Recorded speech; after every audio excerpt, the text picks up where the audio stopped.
आज की कहानी है लालची पटाखा वाला।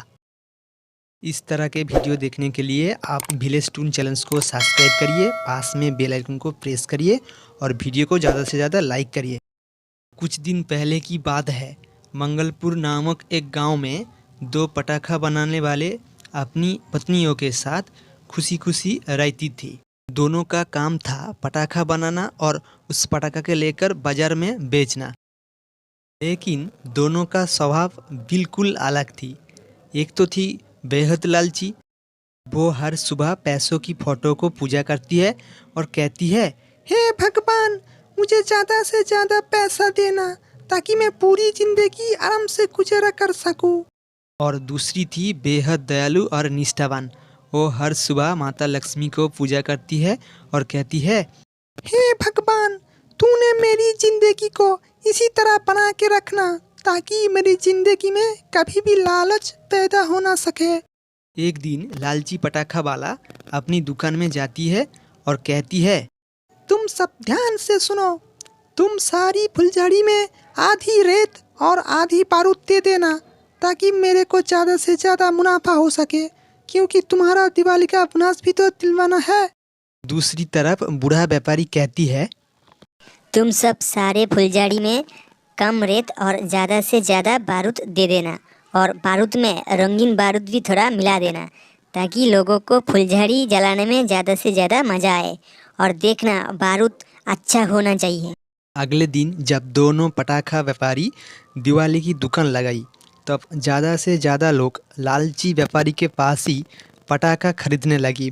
तब लालची व्यापारी कहने लगा, अरे बच्चों, मेरे पास पटाखा लो, मेरे पटाखा है सस्ते में तेज, बहुत ही अच्छा और सबसे सस्ता।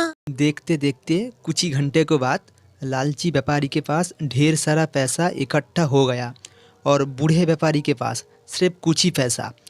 ये देखकर लालची व्यापारी कहने लगा, जब भगवान देता है तो उछल उछल कर देता है, बहुत ही मजा आया, हे भगवान।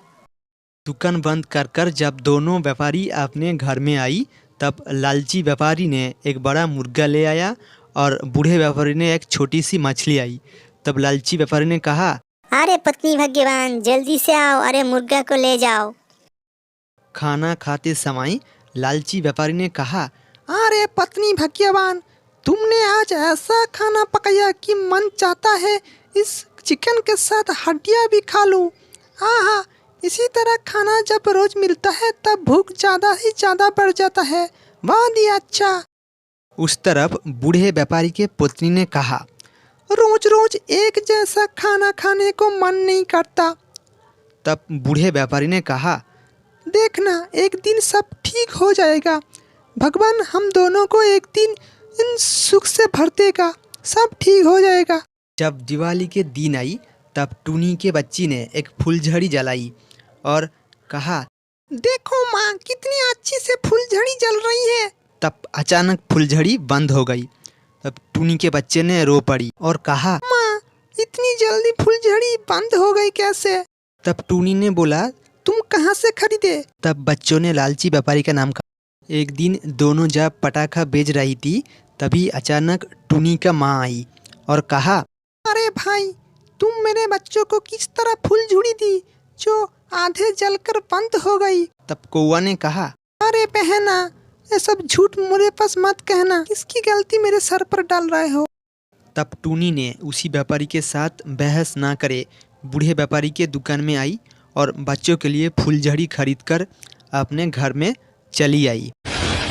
दिवाली के रात में टूनी ने जो फुलझड़ी बूढ़े व्यापारी के दुकान में लाई थी, वो सब अपने बच्चों को दी और कहा, देखो बच्चों, मैंने सारी फुलझड़ी तुम दोनों के लिए लाई, जलाओ और कहो कैसा है फुलझड़ी। तब बच्चों ने कहा, माँ, ये तो बढ़िया फुलझड़ी है, ये तो बहुत देर तक जलती है और रंगीन भी है। माँ, तुम ये सब कहाँ से लाई? ये तो बहुत बढ़िया फुलझड़ी है माँ। तब टूनी ने कहा, बच्चों, मैं सारी फुलझड़ी उसी बूढ़े चाचा के दुकान से लाई, वो बहुत ही अच्छा है। अगले दिन जब दोनों व्यापारी पटाखा बेच रहे थे, तभी अचानक ऑटो में एक अलाउंस सुनी। आज दोपहर के बाद बड़े मैदान में एक पटाखा प्रतियोगिता है जिसमें जीतने वाले को 1 लाख रुपया और कप दिया जाएगा। जो व्यापारी चाहता है वो भाग ले सकता है।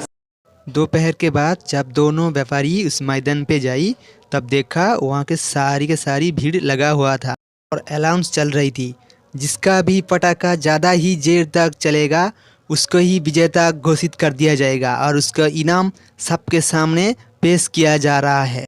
जब पटाखा जलना शुरू हुआ तब देखा गया कि लालची व्यापारी के सारी फुलझड़ी और पटाखा जल्द ख़त्म हो रही थी और बूढ़े व्यापारी के सारी फुलझड़ी और पटाखा देर से जल रही थी। इसे देखकर सब तालियां मारने लगी और कहा, क्यों बूढ़े चाचा। जब सारे के सारे परीक्षा खत्म हो गई तब बूढ़े व्यापारी को ही विजेता घोषित कर दिया गया और उसके हाथ में कप और 1 लाख का चेक दे दिया गया। तब लालची व्यापारी ने रो पड़ी और कहा, हाय, मैं लालच ना करके यदि अच्छे से पटाखा बनाती तो मैं ही विजेता होती। हाँ। अगर इस वीडियो को अच्छा लगा तो विलेज टून चैनल को सब्सक्राइब करना और वीडियो को ज़्यादा से ज़्यादा लाइक और शेयर करना।